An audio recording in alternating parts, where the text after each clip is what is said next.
খাবারে সরাসরি ব্যবহার। চিটা গুড় মূলত খুব ভালো একটা এনজাইম, যা মাছের মিনারেলসের ঘাটতি পূরণ করে, শক্তি উৎপাদন করে এবং হজমে চমৎকার কাজ করে। বিভিন্ন খাদ্য ফার্মেন্টেশনে চিটা গুড়ের ব্যবহার করা হয়। প্রিবায়োটিক তৈরিতে চিটা গুড়ের ভূমিকা সর্বাধিক। চিটা গুড়ের ব্যবহারের কারণে পানির পিএইচ নিয়ন্ত্রণ থাকে ও কার্বন ডাই অক্সাইডের পরিমাণ হ্রাস পায়। পরোপকারী ব্যাকটেরিয়া তৈরির মাধ্যমে পুকুরে প্রাকৃতিক খাদ্য উৎপাদন ও বৃদ্ধি সহায়তা করে। বর্তমানে আধুনিক মাছ চাষে পানির গুণগত মান ঠিক রাখার জন্য অনেক সচেতন চাষিগণ চিটা গুড়ের ব্যবহার করে থাকে। চাষিগণ চিটা গুড়ের ব্যবহারের ফলে অনেক উপকার পেয়েছেন। এর কোনো পার্শ্ব প্রতিক্রিয়া হয়নি, তবে অবশ্যই পুকুরে মাছ চাষের ব্যবহার বিধি এবং প্রয়োগ বিধি জেনে বুঝে প্রয়োগ করা উচিত।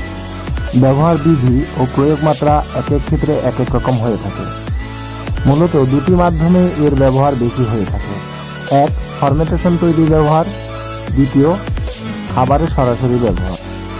ফার্মেন্টেশন তৈরির নিয়ম: প্রতি 3 থেকে 5 ফিট জলের জন্য প্রতি শতকে 80 থেকে 100 গ্রাম চিটা গুড় ভালো করে জলে মিশিয়ে তা প্রয়োগ করা যেতে পারে। এই ফার্মেন্টেশন সপ্তাহে 2 দিন প্রয়োগ করা যাবে। প্রতি সপ্তাহে 2 দিন প্রয়োগের ফলে মাছের বৃদ্ধি ত্বরান্বিত হবে ও প্রাকৃতিক খাদ্য তৈরি হবে। সাথে সাথে পুকুরে অ্যামোনিয়াও ধ্বংস হয়ে যাবে।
মিক্সচার হয়ে যাওয়া চিটা গুড় ঠিক এই পদ্ধতিতে পুকুরের চারপাশে ঘুরে ঘুরে ছিটিয়ে দিতে হবে।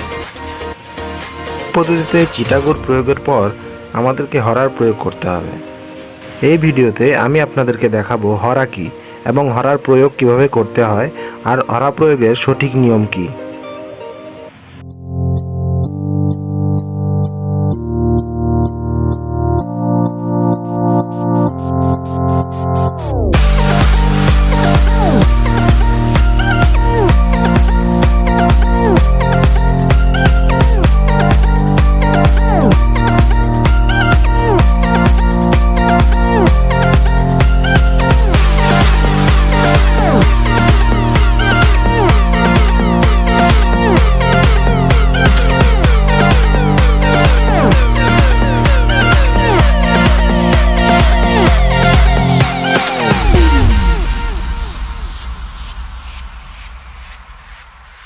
এরই নাম হচ্ছে হরা।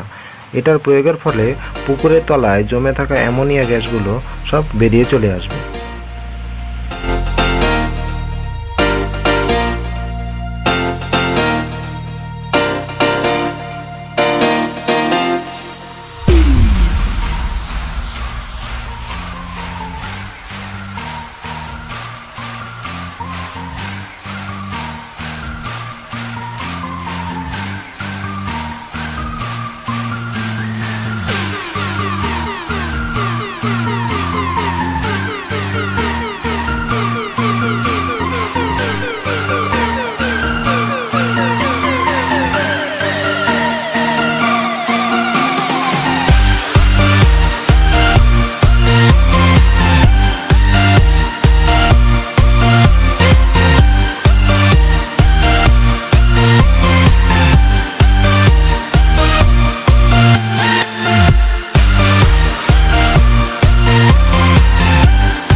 এই হরা এই পদ্ধতিতে পুকুরে 3 থেকে 4 বার টানতে হবে। একটা কথা মনে রাখতে হবে, আবহাওয়া খারাপ অবস্থায় কখনোই হরার প্রয়োগ করা যাবে না। হরা প্রয়োগের সঠিক সময় হচ্ছে সকাল 10টা থেকে দুপুর 2টা। ওই সময়ে অক্সিজেনের পরিমাণ অনেক মাত্রায় থাকায় পুকুরের তলায় উঠে আসা অ্যামোনিয়া গ্যাস পুকুরের জলে তেমন কোনো ক্ষতি করতে পারে না। খারাপ আবহাওয়ায় কখনোই হরার প্রয়োগ করা যাবে না, অর্থাৎ মেঘলা দিন বা বৃষ্টিচ্ছন্ন অবস্থা, এই সময় হরার কখনোই প্রয়োগ করা যাবে না। হরা প্রয়োগ করবেন ঠিক সেই সময় যখন প্রচণ্ড পরিমাণ রৌদ্র থাকবে। Subscribe now and press the bell icon. Never miss an update.